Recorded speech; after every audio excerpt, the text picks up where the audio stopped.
Handheld gaming has always been a huge phenomenon, of course, going all the way back to the original Game Boy, all the way up to the Nintendo Switch. But today we have something even crazier, and it's my first time touching this thing, and it's absolutely a beast so far. But today we're doing an unboxing and review of the AI Neo.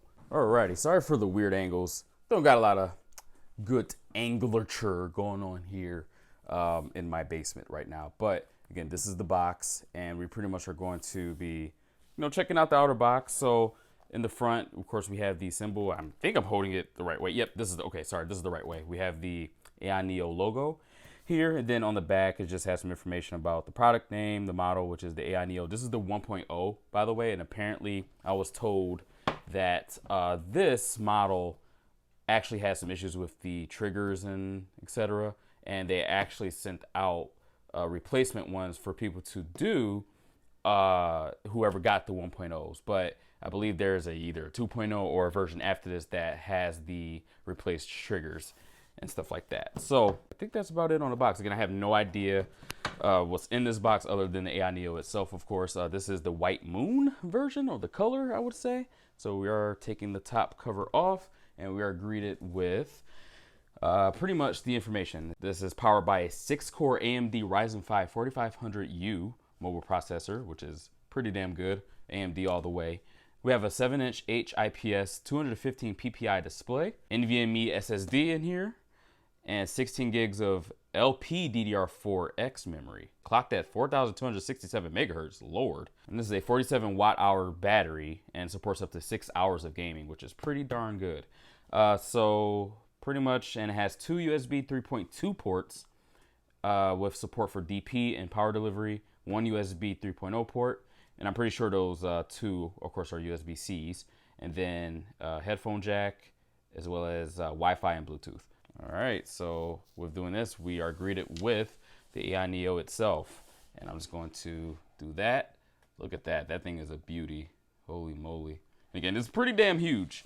Like, it is probably, I'm probably going to do like a comparison with the Nintendo Switch to showcase the size difference here. Let me get this off. This is pretty much just letting you know, like where buttons are and like the type of ports it has, that type of stuff like that. Now, this was lent to me by a good friend of mine named the Super High. His YouTube channel will be in the description below. Huge thank you to you. I appreciate this opportunity to do this. This thing is, holy crap, man. Wow. Oh, man, this thing is huge. Like, again, holding it, it has some nice heft to it. I'll tell you that right now. There is the serial number on the back, which I was told he would want me to blur out if there is shown on indication. So I'm going to try to cover my hand. But this thing is huge. It's very nice, very sturdy, has a lot of heft to it again. All right, so to see what else is in the box, lifting this, we have, or we're greeted with a couple of things actually. So this is the power brick, of course, for charging. This is 60 watts. So 60 watt charger, and this is USB-C, of course. This is for, of course, if you live in like Europe and stuff like that, they are happy to give you their specific outlet type. But since we're in the US, not necessary. Oh, nice. We have two USB-C to USB type A converters here, which is pretty darn nice. In case you didn't have any USB-C devices for connectivity purposes, they at least were nice enough to give you this in the box, and two at that. Another type of outlet, I'm not sure what outlet this is for, to be honest. I'm really not sure. And yet again, not too sure what this one's for as well, but pretty much got a lot of customizable stuff here, or whatever needs that you have for this, they pretty much they took care of it. All right, and this is, I'm assuming, the charger cord. Yep, this is a USB-C to USB-C cable here for charging purposes, which I'm not going to be using because I'm actually going to just see how this performs, because you are able to, or you should be able to dock this with the USB-C dock, and I happen to have one, so we are going to be testing its docking capabilities as well as its handheld gaming capabilities and things of that nature. I think that is probably everything in the box. We're going to see if there's anything under. Nope, that was it.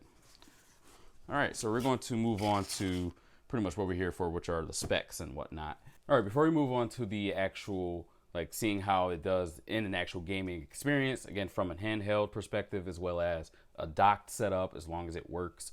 We're going to go over the actual specs one more time, but making sure that I haven't missed anything. So we're working with the 7-inch 1280 by 800 resolution here on the screen, 215 pixels per inch. Now you are going to be working with the 60 hertz refresh rate, so this isn't like a 144 refresh rate type of gaming experience. Nonetheless, that's still perfectly fine, at least in my opinion, but it won't be really much for competitive gaming, such as doing like Fortnite competitions and stuff like that, because typically 60 hertz is really on the low end. However, I mean, it's something that I'll be willing to, I guess, sacrifice, at least on my end, when it comes to being able to game on such a portable type of experience here. I mean, that's crazy enough to have something that's, again, I'm going to do a size comparison with the Switch, but to have something in this form factor is pretty darn nice. We're working with an AMD Ryzen 5 4500U. This has 6 cores and 6 threads, so this isn't hyper-threaded or anything like that, but 6 cores and 6 threads are plenty. We are working with RX Vega 6 graphics on the device, a whopping 16 gigs of RAM. And again, this is LPDDR4X. And again, it's clocked at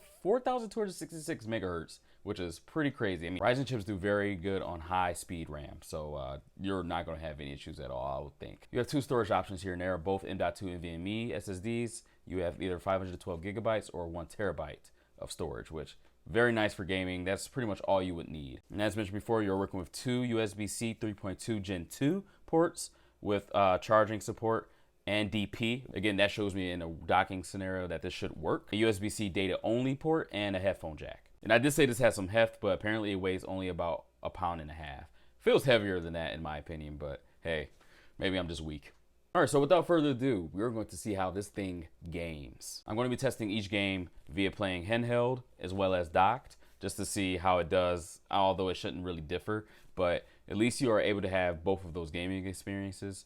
But we're going to see how it really holds up when you have it in our hands, because it may be awkward, it may not be. We're going to see. All right, so I just docked this up, and we are up on my monitor. I am going to have OBS Studio running in just a sec, recording the gameplay. So do, of course, take that into consideration when we are getting frames and whatnot, because, well, as you know, it takes away some frames when you're also recording and whatnot. But we're going to see what the capabilities of this thing could do. I don't think you can stream and play games on this, but who knows? You probably could. Now, the fans on this thing are a bit loud, but it is such a small form factor. I mean, what can you do? It has to dissipate the heat somewhere, and I mean, for what it's doing, hell, that's gonna be a lot of heat that it needs to deal with. Verified that we have Ethernet. Again, it's charging, and now I did have to, of course, install some games before the video was done.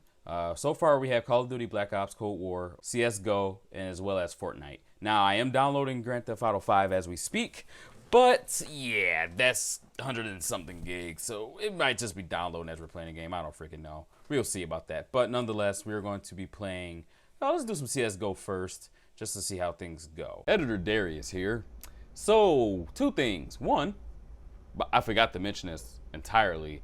I have made a second channel for tech and gaming content. So, for this exact video, as well as things in the future that I may be posting related to gaming and tech, please be sure to subscribe to the new channel, DJB GT, or DJB Gaming and Tech, to simplify it, I guess. It'll be in the description below. We are almost at 200 subs, which is pretty cool. I appreciate that. But yeah, again, there will be some, of course, of those videos on this channel as well as on that channel is at the same time, because I'm trying to, of course, get people migrated over to that channel, whoever cares for that type of content, that type of thing. So again, please support and please subscribe. Get me to 1,000 subs over there, because yeah, that'd be freaking cool. Next thing, and the bigger thing really. So in this review, I of course tested the AI Neo from a docked standpoint as well as handheld. Yeah, so when I had it docked, I used OBS Studio to record the gameplay, because that's what I would typically do, of course. Now, I had my doubts in the sense that I even said, you know, I'm not too sure if it can stream, but hey, who knows? Yeah, definitely can't stream. At least, yeah, I don't think it will stream pretty much at all. Maybe at 720p or something, maybe, I'm not too sure, because the native resolution being at 800p, it's a possibility. But what ended up happening is when I was recording, I did record at 1080p. The problem, again, it was not its native resolution, and essentially the gameplay recordings were crap. Like, they did not work at all. I'm talking about it would freeze and freeze and freeze. There was no solid gameplay being shown. Now, as I was playing it, it wasn't doing that per se. The recording is what jacked up. Not too sure what happened there, but again, I think it was too much processing that was going on for the chip to handle, or maybe I'm not exactly too sure, because again, with the resolution being higher than it typically supports, although it can support higher resolution, of course, due to the display port, I think 1.4, that the USB-C port is capable of doing. But I think it was just too much. Maybe I'm wrong, I'm not too sure. But I do want to say that something happened when it was docked. But do not fret, I will say Csgo was able to play, and I think it was able to play on medium and to high settings just fine. And Fortnite was kind of laggy, but the settings could have been a lot better. I was trying to play on medium, I believe, at 1080p, but it could definitely play at low or with performance mode on. Again, I couldn't find that. In GTA 5, it was able to run around 30-ish frames per second. However, I tested it without realizing at 1200p, which is higher than 1080p. So we're looking at maybe in the 40s. So nonetheless, it's definitely an experience that you can do docked. I couldn't play Call of Duty. Again, I did mention that in the video. But this is definitely a dockable experience, but I still stand by what I'm going to say at the end of the video. But nonetheless, I just want to jump in here and let you guys know that. But thanks. Let's carry on with the video. You do have dedicated buttons such as Windows. You have the escape key. TM is for task manager. And you actually have a keyboard dedicated button as well once you go into a field that requires it. All right, just to let you guys know, there are volume buttons here. So just to also let you know, I tried to play Call of Duty Cold War, but unfortunately would not load at all. It would say that I was checking the files, and every single time, and this was when it was docked, as well as handheld, I could not get the game to load, and maybe having like server issues at this time. So unfortunately, I'm unable to check how good this can handle Call of Duty Cold War. But I have a slight feeling that it should be just fine, to be honest. I am trying CSGO. Here's the thing about this. CSGO is mouse and keyboard. I don't know if this is going to work. So we are going to see together if CSGO can even run on this device without being docked. Worst kind of worst, you can't connect the mouse and keyboard with adapters, which you have the two USB-C to Type A adapters, and you would be able to utilize that. So again, let's see. Yeah, so far no luck. Yeah, so far we are unable to play CSGO. So this is a no-go, unfortunately, on the handheld mode for this. So if you are a CSGO player, this is definitely not for you, unless you have to use a mouse and keyboard. Okay, for some odd reason, with Fortnite on this, I am not hearing anything. Now, it did work for CSGO when CSGO did not work when I had it docked. But we are going to do another auto set since this is running on its 800p resolution here. So it went to medium settings. So we are going to, of course, save that, and we are going to load into a game to see how it does. And I just lied. I can actually hear the game, but it is very low, and I have turned this up all the way to the max. The speakers are a bit underwhelming, I would say, but I wouldn't worry too much about that, as you can plug in a pair of headphones and you'll be able to hear the game, I would say, quite well. There is little to no lag so far, which is good. Now, I wasn't able to find the performance settings or performance mode, excuse me, for this game, which will give you a lot more frames, but just have a lot of your settings on pretty much the lowest possible, which will give you like a better competitive experience. But so far, this is running very smooth at a constant like 40 to 50 frames. On the handheld, it is definitely a better experience than docking it. Textures are loading in just fine, and obviously the GPU is going to be your bottleneck here due to the fact that this is onboard graphics and things of that nature. So let's get here. I don't know if we're going to be able to find someone right away. Let's see here. Wait, am I getting shot at right now?